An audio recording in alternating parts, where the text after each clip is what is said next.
I'm just going to ask a really simple question here. Can anyone tell me what is the attention span of a goldfish? 4 seconds. Anybody else? More than 8 seconds.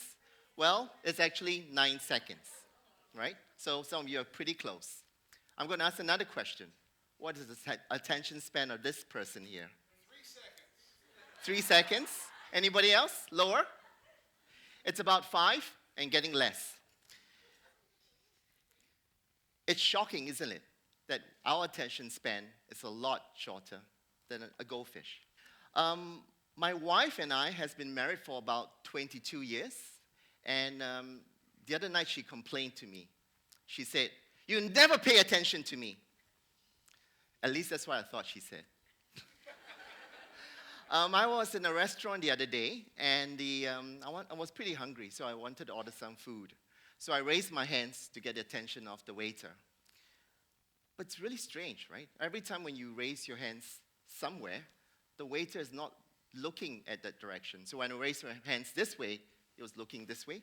And when I raised my hand here, it was looking there. So you think getting attention in the real world is tough? In the digital world, it's even more difficult on a mobile phone. Did you know that every time you scroll through your content, for example, in Facebook, you scroll through 300 feet of content every single day? That's the height of the Statue of Liberty. So it's important to create content that people want to spend time with. We are all time poor. Do you agree? We're all time poor. Time is the new currency. How do you get people to spend time with your content? Anyone? It's very, very simple. We need to create content that people are interested in. So how do you create content that people are interested in? We need to create content that is relatable, relevant, and real. Because when you have content that has these three properties and principles, it is easy to create thumb-stopping content.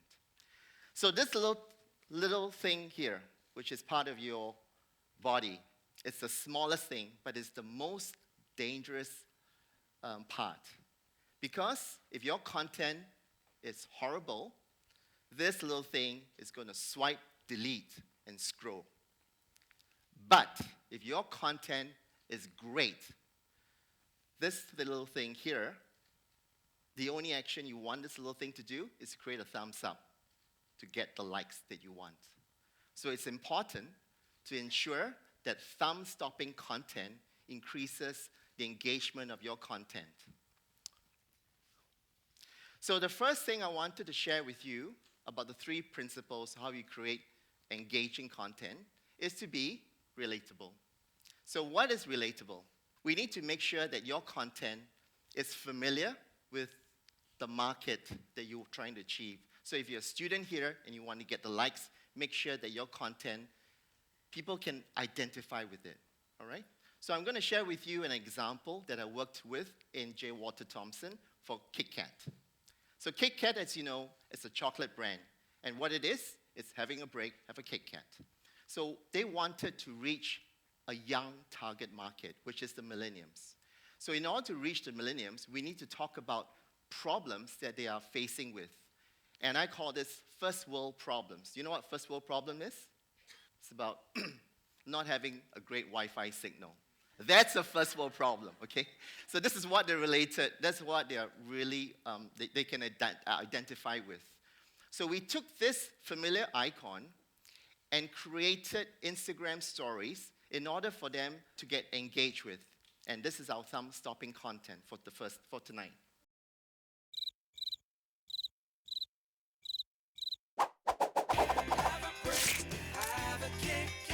So what you see here is how we integrated the product and the icon into a seamless communication. The second thing that that we're all also familiar with is this Instagram profile. As you can see from the profile, there's a photograph on the top left-hand corner. So imagine that your photographs are not loading in time. What's going to happen? Check this out.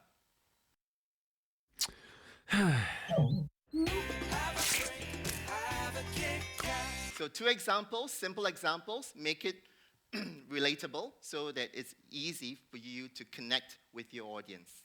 The second one we wanted to discuss is to make your content relevant.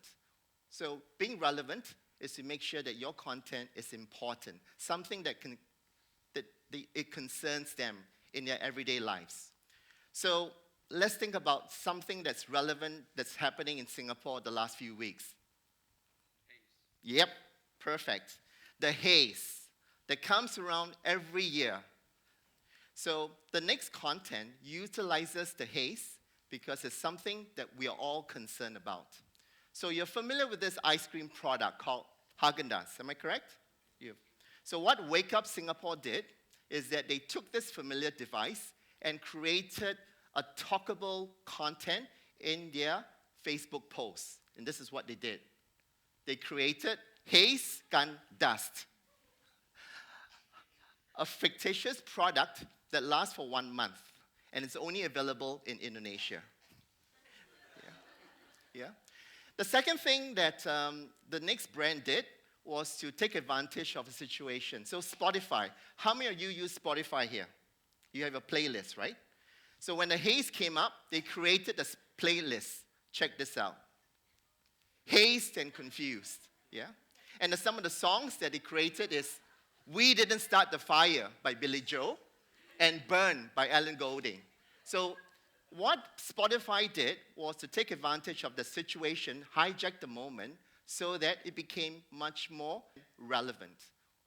So two creative principles that should grab attention in seconds.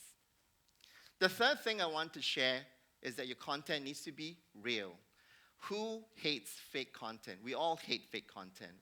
Your content needs to be authentic, because if it's not authentic, you're not going to find the right connection, and people will not be able to trust your content. I think it needs to be believable, because when they believe in your content, you can create a faster connection.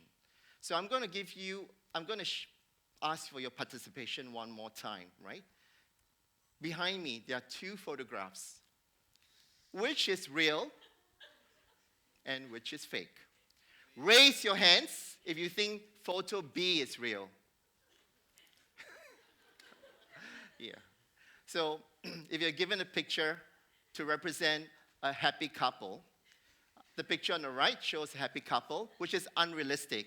And I think 70% of you raised your hands because because research has proven that there is a 35% increase in conversion using a real photograph compared to a stock image. Yeah. The next example I want to share with you came straight after Crazy Rich Asians. When you watch it, look at how Michelle Chong talks. It's in Singlish, so we are familiar with. She's imperfect, so we can connect. But most importantly, she is someone that all of us Singaporeans can really relate to in a much more personal, human way. Wow, sibei smooth this eyeliner. Auntie, sweet bo.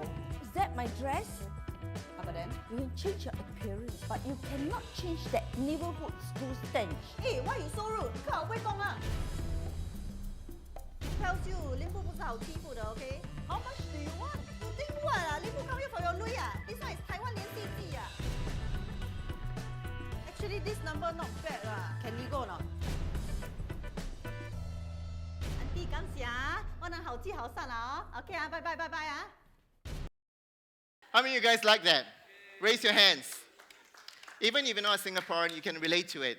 The way she talks, the way she responds, I think it's incredible, and she's selling these makeup products along the way. So in closing, I hope you have a great idea on how to create thumb-stopping content. It's got to be, firstly, relatable. You guys agree? You got to be relevant, and most importantly, you got to be real. Yeah, because when you create these 3 creative principles, I can guarantee that all of you here would have great content to share. Because when they care, when your customers care, or when your friends care, or when your family care, they will start to share, to comment, and become your loyal fans. And that is how you grow your social currency and also to grow your sales. So I can guarantee you, with these three principles, all of you here will start to create content that will grab eyeballs in seconds. And maybe this goldfish behind me too. Thank you very much.